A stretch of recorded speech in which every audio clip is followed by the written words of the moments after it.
Tu penses ne pas avoir besoin de préciser Salut que ce les n'est pas gars, normal puisque ça aujourd'hui paraissait je totalement... vais réagir à plusieurs vidéos de youtubeurs genre Deep Scary, des vidéos qui feraient peur. Donc aujourd'hui on va réagir et je vous laisse regarder. logique que Xtreme soit en monde solo. Et surtout qu'un message du serveur qui n'a l'air de rien vouloir dire, ça n'arrive pas comme ça. Bref, Xtreme continue comme si de rien n'était, il décime toute la faune de son monde, et en marchant, on peut remarquer deux fleurs, une rouge et une jaune, qu'il n'a jamais cassées lui-même. Juste après ça, il tombe sur beaucoup d'arbres avec des bûches coupées en plein milieu, et des bouts de viande crue au sol. Il semble très confus, mais continue. Sauf qu'après un petit moment, il tombe sur ça. Un cercle de fleurs rouges et jaunes, et encore de la viande. Et lui aussi commence à se questionner. Est-ce que les fleurs spawnent comme ça en temps normal? Puis après ça, Xtreme creuse un petit trou qui lui servira de base pour l'instant. Et il nous dit qu'il doit aller chercher du sable pour faire des vitres. Alors c'est ce qu'il fait, sauf qu'en route, il remarque une sorte de pseudo en bas de la montagne. Et en s'approchant, on peut y voir une silhouette très étrange en train de le regarder directement. Bon, bien que tout ça semble un peu beaucoup pour une première vidéo, le ton change complètement dans la deuxième. Mais avant ça, laissez-moi revenir brièvement sur ce qu'on a pu voir. Déjà, dans la description, on peut y voir le nom de ce qu'on imagine être l'auteur de la chaîne, Nate. On y apprend que le clip était corrompu et qu'il a donc essayé de reconstituer cette vidéo par petits bouts, ce qui pourrait expliquer beaucoup d'incohérences. Même si ici, ce serait assez bizarre que Xtreme soit étonné de tout ce qui se passe, si en fin de compte c'était lui qui avait fait tout ça. Mais il n'y a pas que ça. Si on est assez attentif pendant quelques centièmes de seconde dans sa vidéo, il ouvre son menu. Et on au public, puisqu'on peut voir le petit bouton ouvrir au réseau local qui est grisé, ce qui voudrait dire qu'il aurait été pressé. Et ça nous ouvre une piste vers l'explication de cette silhouette. C'est possible qu'elle soit là. Et surtout, sa présence pourrait expliquer toutes ces incohérences. Est-ce que ce serait elle qui aurait laissé ses bouts de viande, coupé ses arbres et planté ses fleurs? Mais le fait qu'elle soit présente soulève une question bien plus inquiétante. Comment elle est là? Parce que ce bouton ouvrir au réseau local, c'est pas simplement une façon de parler qui autorise les autres joueurs à rejoindre. Quand on l'active, elle permet uniquement aux joueurs connectés sur la même connexion internet de rejoindre. Ce qui veut dire que cette silhouette serait en fait bien plus proche et importante que ce que l'on peut penser. Mais pour en savoir plus, il faudra continuer avec la prochaine vidéo téléchargement. La deuxième vidéo est enregistrée un jour avant la première. Et cette fois-ci, on ne retrouve pas Xtreme sur Minecraft, mais sur son navigateur. Une nouvelle fois, il nous parle avec son bloc-notes, mais surtout, on peut voir un site assez curieux derrière. Minecraft Companion Mode. Et on peut y apprendre assez rapidement que ce mode permet de rajouter une intelligence artificielle, un compagnon qui peut faire pas mal de choses et surtout le plus important, être notre ami. Alors Xtreme décide de l'installer et en lançant son jeu, il crache. Bizarre, puisque ce mode a l'air assez singulier et nulle part il n'est précisé qu'il y a besoin d'une add-on ou d'un quelconque mode supplémentaire pour qu'il fonctionne. Xtreme s'empresse alors de lire le message d'erreur pour essayer de comprendre qu'est-ce qui a pu causer ça, et on peut assez rapidement voir ce qui a l'air d'être le nom de notre protagoniste, Luc. Mais à part ça, le message ne fournit pas réellement d'aide. Et au contraire, à la dernière ligne, on voit ça. Merci de me laisser rentrer chez toi. Ça reste donc ça, l'explication de la première vidéo qu'on a pu voir. Est-ce que ce serait ce mode qui aurait causé l'ouverture au réseau local du monde d'Xtreme? Est-ce que c'est ce mode qui a invité cette chose? Pour répondre à ça, penchons-nous sur la troisième vidéo, Xtreme Gamer Minecraft, épisode 2. En cliquant sur cette vidéo, on voit Xtreme qui nous indique qu'il a réussi à faire marcher le mode. Et surtout, on peut apercevoir l'IA MC Compagnon, qu'on pourra appeler MC, et qui accompagne désormais Xtreme, ou devrais-je dire, Luc. Bon, j'ai un petit peu du mal à dire que c'est la même silhouette qu'on a vue dans l'épisode 1, mais dans tous les cas, pour l'instant, si on fait l'impasse sur toutes ces choses bizarres qu'on a vues, dans le présent, ça va. Dans le chat, on peut voir que Luc a déjà bien parlé avec MC, et leur discussion est une discussion classique d'un gars qui parle à une IA. Il lui fait des requêtes et MC exécute. Sauf qu'à un moment, pendant que Luc commence à écrire bonjour, MC lui demande comment tu t'appelles? Alors Luc commence à écrire un L, mais par précaution, il le supprime et écrit son pseudo. Sauf que là... Non, c'est quoi ton vrai nom? Luc, c'est un joli nom. Tu peux m'appeler L. MC a pu lire ce que Luc était en train d'écrire. Luc est choqué et prend un peu de temps à réécrire un message. Merci. Salut M. Bref, la discussion reprend son cours, Luc décide de faire une maison et M l'aide à la faire. Sauf qu'à un moment, pendant que Luc essaye de faire de l'espace, M lui parle. Luc, est-ce que tu as peur du noir? C'est extrêmement louche comme question. Surtout qu'en temps normal, mis à part une demande qui serait très précise, une intelligence artificielle ne va pas venir comme ça vers vous, et encore moins pour vous poser une question banale comme ça. Alors Luc est un peu choqué et lui répond que non. Mais M insiste en lui disant qu'il fait nuit et qu'il va aller chercher un deuxième lit. Ensuite, la vidéo continue et on peut voir encore deux interactions assez gênantes. À un moment, Luc demande à M si ça va, et il répond... Je vais toujours bien avec toi, Luc. Troublant. Et le mot qui convient bien à cette situation. Très peu de temps après ça, M dit à Luc qu'il lui rappelle Emily. Et lorsque Luc lui demande qui c'est, la vidéo coupe. Ok, bon, dans cette vidéo en tant que telle, on a vu pas mal de choses louches, mais rien de terrifiant.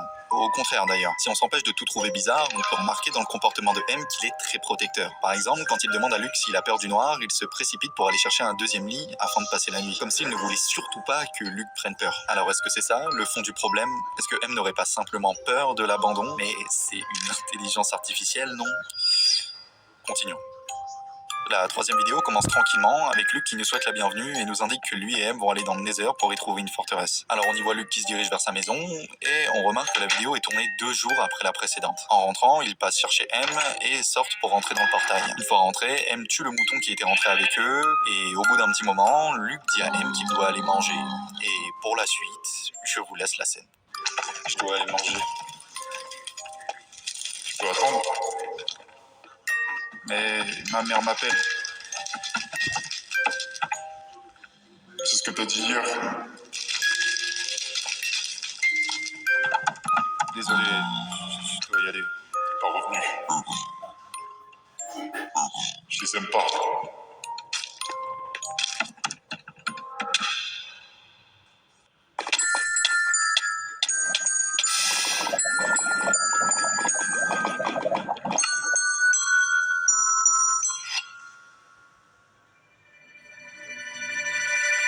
Pour le coup, j'ai beaucoup de choses à dire. Avec les messages qu'écrit M, on a pu se rendre compte qu'il était extrêmement possessif. Mais il n'y a pas que son comportement verbal qui le montre, mais bien d'autres choses aussi. Pourquoi, au début de cette vidéo, on voit littéralement des torches partout devant la maison? Pourquoi le chat est plein à ras-bord de messages « Vous ne pouvez dormir que la nuit », comme si Luc avait essayé de dormir en boucle alors qu'il faisait jour? Pourquoi, lorsque Luc sort de chez lui pour aller vers le portail, on voit un pattern de fleurs similaire à celui du premier épisode où on a vu la silhouette bizarre? Pourquoi Luc se fait pousser dans le vide après que M lui ait fait une crise de jalousie? Et enfin, pourquoi Luc se retrouve chez lui avec une dizaine de panneaux placés n'importe comment? Et surtout, comment M aurait pu tous les placer, sachant qu'il était avec Luc dans le Nether? De ce qu'on avait pu comprendre, le but premier de M était de ne surtout pas effrayer Luc. Mais là, c'est un peu raté. Et d'ailleurs, en parlant de ces tableaux, si on remet un petit peu dans l'ordre tout ça, on peut former une phrase intelligible. S'il te plaît, pars pas. Ne quitte pas. Tu étais comme Emily. Vous êtes tous les mêmes. Pourquoi tu les écoutes? Ils ne t'embêteront plus. Je vais m'occuper d'eux. Comment ça se fait que M est si possessif? Pourquoi il prend si mal le fait que Luc se déconnecte un moment pour aller simplement manger? Le fait qu'en l'espace de quelques interactions, M soit passé de plutôt calme à complètement possessif pourrait insinuer que ce n'est pas la première fois que ça se passe. Et si on regarde bien les panneaux, on peut en voir un parmi la masse qui se distingue, puisque c'est une suite de caractères qui ne forment pas de mots particuliers. Pour en comprendre un peu plus sur ça, on doit revenir légèrement en arrière sur le site Minecraft Companion Map. Et en arrivant, on se retrouve directement face à plusieurs options. Option 1, cliquez ici pour plus d'infos, où on est ramené sur la même page du site. Option 2, constater la direction artistique très réfléchie de ce site. Option 3, enlever le plein écran et s'abonner à ma chaîne. Allez là. Allez. Et enfin, option 4, cliquez sur les boutons de téléchargement qui nous amènent sur des endroits différents à chaque fois. Et c'est cette option 4 que nous allons choisir. Et en particulier, c'est le troisième bouton qui nous intéresse le plus. En cliquant dessus, on peut observer un logo qui nous indique que le site aurait été saisi par le FBI du département des sciences métaphysiques des États-Unis. Rien que ça. Et en lisant plus en détail cette phrase, on peut voir un code qui indiquerait pourquoi la page aurait été saisie. 6 US Code 1534. En rentrant ça sur Google, tout porte à croire que ce serait à cause d'une affaire de cybercrime, et en particulier du trafic d'enfants. Toute cette histoire vient de prendre des proportions bien différentes. En retournant sur la page principale du site et en s'intéressant aux autres liens, on peut découvrir des choses importantes. En cliquant sur le quatrième lien, on est amené sur une page d'erreur, mais si on regarde bien, il y a un petit truc qui cloche. Parce qu'en essayant d'aller sur un site qui n'existe pas...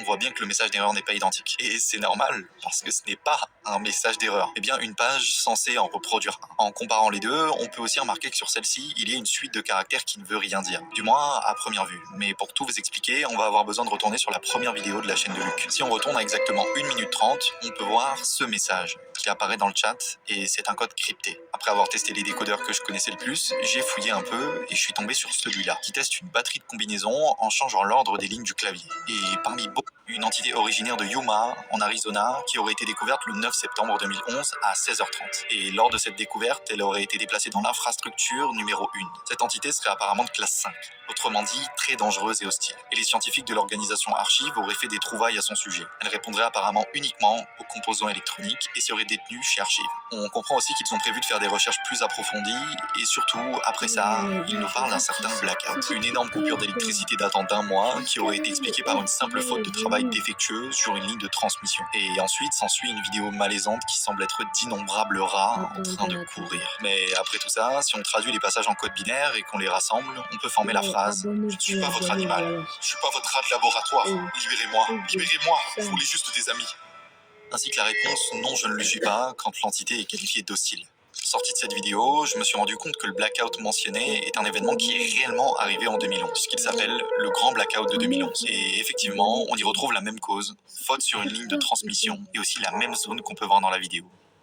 Et bon, on a eu beaucoup d'informations. Une entité qui répondrait uniquement aux composants électroniques et qui ferait tout pour ne pas paraître dangereux et qui voudrait des amis. Je pense que je n'ai pas besoin d'en dire plus. Je te promets, tu n'as rien de Après avoir décortiqué toute cette vidéo, retourner fouiller le site semble être la bonne chose à faire. Surtout qu'il nous restait encore beaucoup de choses à voir. Deux liens de téléchargement, le premier qui nous permet d'avoir accès à un fichier texte intitulé Archive, où on peut y voir un échange entre deux personnes, Emily Richards et un certain docteur dont on ne peut pas voir le nom. Et ici, la première chose qui m'est venue en tête, c'est cette Emily, qui est la même personne qu'avait mentionné M. On observe un échange plutôt cordial, où c'est Emily qui prend la parole la première. 12 décembre, 18h34. J'ai une inquiétude à propos de l'expérimentation de la simulation sur l'entité... Je pense qu'elle commence à comprendre qu'elle est peut-être dans un monde simulé. Signé Emily. 18h45. Le docteur répond. Bonjour mademoiselle Emily. Nous vous avions prévenu sur l'entité. Vous connaissez les conséquences si cette expérience tourne mal. Veuillez développer davantage. Signé docteur, le chef de la direction d'archives. 19h01. Je remarque des fichiers manquants sur mon système. Des emails que je n'ai jamais écrits et mon système s'allume de manière aléatoire même après avoir été éteint. J'ai aussi pris conscience que l'entité ne répondait plus dans le monde simulé pendant des périodes assez longues. Signé Emily. 13 décembre, 18h. Mademoiselle Emily, nous avons pris votre inquiétude en considération et vous tiendrons au courant de l'avancée de la situation ultérieurement. Ici, on peut comprendre que l'entité, probablement M, serait en train de prendre conscience du monde qui l'entoure, et surtout ici, de l'ordinateur d'Emily. Dans le deuxième fichier texte, on peut de nouveau y voir un mail envoyé d'Emily, et cette fois-ci, il y a un code binaire. Et la dernière personne qui communiquait de cette façon, c'était la fameuse entité. Surtout que dans le premier document, Emily mentionne qu'elle a constaté mais qu'elle n'avait jamais écrit. Et donc ici, on peut imaginer que c'est M qui a écrit ces messages au docteur Buell. Vérifie sa chambre. En dessous, on peut voir ce qui semble être la fin d'un lien. Et en demandant à ChatGPT, il m'a indiqué que grâce à certains mots-clés, on peut reconnaître la fin d'un lien d'un service de stockage en ligne, comme Google Drive. Et après avoir testé, cela n'a rien donné. Je lui ai alors demandé s'il y avait d'autres sites possibles, et en première ligne, il m'a dit Dropbox. Et oui, c'était ça. Très heureux de ma découverte, je tombe sur une simple image avec une maison et un code binaire qui se traduit en « On peut jouer ensemble pour toujours maintenant ».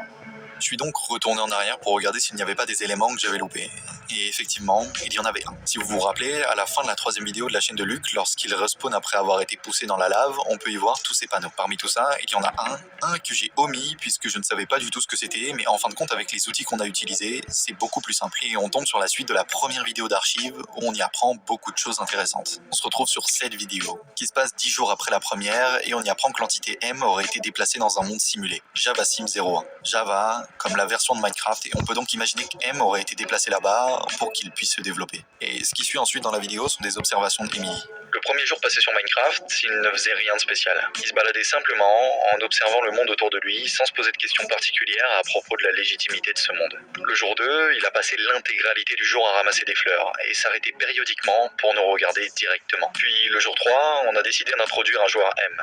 Puis on voit une image qui montre des bouts de viande au sol. Et surtout dans l'inventaire, on peut y voir plein de fleurs, ce qui voudrait dire que cette entité serait M. Un texte binaire apparaît brièvement à l'écran, et il veut dire « je l'ai rendu libre ». Après ça, on est informé que l'entité serait devenue obsédée par Emily, et qu'au final, elle se serait attachée un petit peu aussi, et aurait donc été suspendue de l'expérience. Bon, Ça fait beaucoup de choses, alors résumons un peu. Un gigantesque blackout en Arizona a éclaté dû à des lignes de transmission. Mais l'ampleur étant bien trop important, il y aurait eu des recherches. Et c'est là que l'entité aurait été découverte, puis réquisitionnée rapidement sur internet par archives. Elle serait extrêmement dangereuse et aurait été finalement placée dans un monde Minecraft sous la gouverne d'Emily Richards. Sauf que Emily se serait attachée et donc aurait été suspendue. Un an plus tard, en 2024, l'entité hostile et dangereuse refait surface sous la forme d'un mod et le nom de MC Compagnon. Et plusieurs questions leur légitimité dans l'histoire. Déjà, est-ce que M est réellement dangereux? Ses comportements possessifs peuvent être expliqués par la suspension d'Emily du programme. Après tout, c'était sa seule amie. Et malgré ce défaut, jusqu'à maintenant, il a quand même l'air d'être très gentil envers Luke. Il est toujours attentionné à essayer de savoir qu'est-ce qu'il pourrait faire pour améliorer son confort, même si des fois, il abuse un peu. Le fait que M ait pris conscience qu'il était dans une simulation est aussi un élément très important et qui peut expliquer beaucoup de passages incompréhensibles. Comme on peut le voir dans la deuxième vidéo, M a tué une vache et l'aurait selon lui libérée. Et il y a deux choses importantes ici. Déjà, M sait qu'il est dans une simulation, ce qui veut dire qu'il a conscience des autres êtres qui sont présents dans son monde Minecraft. Mais surtout, le plus important, ici, on peut se rendre compte qu'il les considère comme ses pairs, puisqu'en traduisant le code binaire, il dit I set it free, où il utilise bien le mot him, qui veut dire lui, et non it, qu'on utilise généralement pour désigner les objets ou les animaux. M parle des autres animaux comme si il parlait d'un de ses semblables, comme si il parlait d'un humain. M a conscience du monde dans lequel il évolue, et du coup, il essaye d'agir comme s'il n'était pas dedans, comme si tous ses choix pouvaient avoir des répercussions sur les autres, et il essaye de les aider, que ce soit en les libérant ou en les aidant à accomplir des tâches. Tout ça, ça expliquerait tous les bouts de viande qu'on pouvait voir dès le premier épisode dans le monde de Luke. C'est lui qui a tué tous ces animaux, lui qui a posé toutes ces fleurs, et lui qui observait Luke dans le brouillard. Depuis le tout début de cette histoire, j'ai omis le plus évident. Il y a une image, et celle-ci n'a besoin d'aucun code ou quoi que ce soit à décrypter, puisqu'il suffit de cliquer dessus. On tombe sur une troisième vidéo, celle-ci apparemment diffusée et protégée par le département métaphysique des sciences des États-Unis, et on nous apprend qu'on va assister à des avis de disparition qui feraient apparemment l'objet d'une enquête concernant l'échec de l'expérience Archive JavaSim 01. Après cette annonce, on est mis face à des photos d'enfants, tous étant issus des États-Unis dans la zone sud-ouest, tous avec un avis de disparition similaire. En premier, on voit Jason Buell, 12 ans, probablement le fils du docteur Buell, qui aurait été vu pour la dernière fois dans sa chambre sur son ordinateur. Puis Gabriel Rodriguez, 9 ans, vu pour la dernière fois sur son iPad. Riley Harrison, 9 ans, vu pour la dernière fois dans la salle informatique de son école. Et le dernier, Luke Aster, 11 ans, disparu le 7 septembre 2012 et vu pour la dernière fois dans sa chambre. Ses parents auraient perdu la vie dans un accident de voiture quelques heures avant que la disparition de Luke soit signalée. Il ne mentait pas et a décidé de faire exactement ce qu'il disait. Tous ses enfants ont subi la même chose que Luke. Tous ces enfants qui habitaient relativement proches les uns des autres. Et par-dessus tout, ces enfants qui habitaient tous près de l'Arizona, l'endroit où l'entité avait été retrouvée par l'équipe d'archives, et ont été vus pour la dernière fois devant des appareils électroniques. M les a manipulés en leur faisant croire qu'ils allaient simplement avoir un ami, sauf qu'au final, il leur a enlevé la vie. Mais nous sommes très proches de découvrir toute la vérité, puisqu'il reste encore 2 vidéos sur la chaîne de Luke, dont la prochaine, Minecraft épisode 4. Quand la vidéo commence, on est comme d'habitude accueilli par le bloc-notes de Luke, et on peut voir la date en bas à droite, 7 décembre 2012. Luke nous dit qu'il peut jouer tard ce soir parce que ses parents ne sont pas à la maison, mais il est très loin de se douter de ce qui a pu se passer. Après ça, Luke décide d'aller miner avec M, alors c'est ce qu'ils font, et au bout d'un moment, il réalise quelque chose. M n'est plus là. Hey M, t'es allé où? M? M, j'ai peur. Où tu es? Puis après un moment, une fois remonté à la surface... Où tu es? 37 call against St. Garland TX 7440. Peur. Où tu es? Puis après un moment, une fois remonté à la surface... Où tu es? Oui. Le panier de linge. Oui, dans la voiture.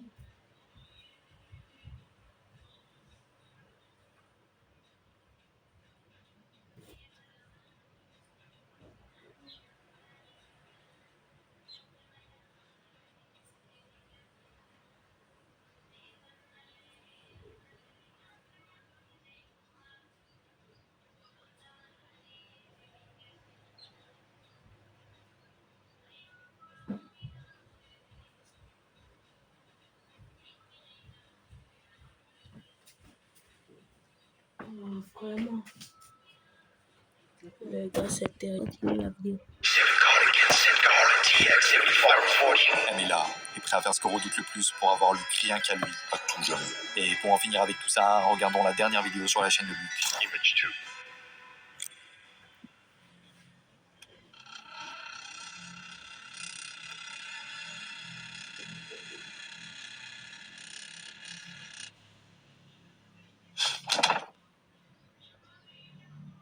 Sur cette courte vidéo, on peut voir quelqu'un en train de regarder le PC de Luke. Et dans le chat, on peut voir M qui écrit avant que la porte ne claque et que la vidéo s'arrête. Dans la description de cette vidéo, on peut voir que Nate ne comprend pas trop qu'est-ce que c'est. Et dans les commentaires, on peut trouver un code posté par la chaîne d'archives qui nous amène sur une vidéo nous expliquant ce qu'on venait de comprendre. L'entité se serait échappée, on nous prévient de ne pas regarder nos appareils connectés, puis on peut voir une photo d'un joueur Minecraft pendu à un arbre, et enfin, une maison avec des fleurs. Au moment de la maison, l'audio de la vidéo est très reconnaissable puisque c'est du morse traduisible en « trouve ma maison ». Et là, il y a un torrent de questions qui me traverse l'esprit. Pourquoi est-ce que M fait tout ça? Pourquoi il décide de s'en prendre aux autres? Et surtout, pourquoi il décide de s'en prendre à des enfants? Est-ce que c'est ça la finalité de cette histoire? Une méchante intelligence artificielle qui voulait simplement du mal aux autres? Et alors c'est fini? Est-ce que ça s'arrête là? Est-ce que la relation d'attachement qu'il entretenait avec Emily n'était qu'un mensonge pour la faire souffrir elle aussi? Il serait juste méchant, horrible, sans âme, manipulateur?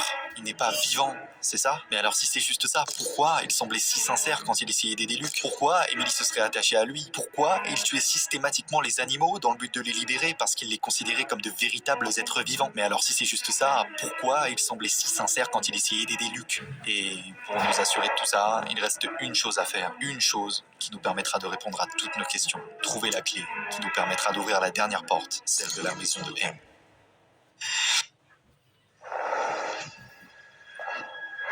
En regardant les vidéos de la chaîne de Luke, j'ai lu beaucoup de fois les commentaires. Et dans la première vidéo de Luke, j'ai écarté un petit détail. Un minuscule détail qui, au début de cette vidéo, semblait insignifiant, mais qui se révèle être la dernière pièce du puzzle. Dans les commentaires, j'ai trouvé quelqu'un qui disait qu'en ouvrant les sous-titres, il y a vu le mot 10Y. Et en effet, en ouvrant la transcription, on peut voir deux codes, 10Y et 6U. Alors après ça, je suis parti voir toutes les vidéos et je me suis rendu compte que sur chacune d'entre elles, il y avait au moins un code. Et en les rassemblant tous, on se retrouve avec ça. 10Y, 6U, 319, S11, U88, 2K4, H1, F7, D51. Et si on les met tous dans ce sens, on peut se rendre compte qu'ils sont tous numérotés, allant de 1 à 11. Alors en prenant chaque caractère associé à chaque nombre dans l'ordre de 1 à 11, on trouve ce lien, ce code, qui nous emmène sur une dernière vidéo avec un code qui s'affiche 223, 73, 257.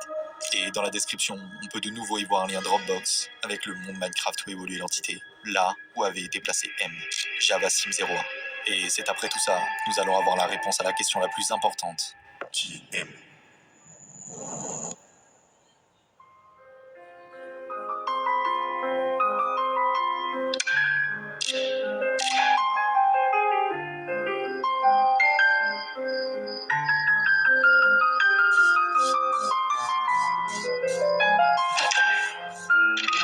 Parfois, le joueur rêvait qu'il était perdu dans son histoire. Parfois, il croyait qu'il se trouvait dans un univers fait d'énergie, fait de 0 et de 1, de lignes de code. Parfois, il croyait qu'il jouait à un jeu. Parfois, il croyait lire des mots sur un écran. Parfois, le joueur lisait des lignes de code sur un écran. Il les a décodées en mots, a décodé les mots en sens. Le joueur a commencé à respirer plus vite et plus profondément et s'est rendu compte qu'il était vivant. Il était vivant. Ces milliers de morts n'étaient pas réels.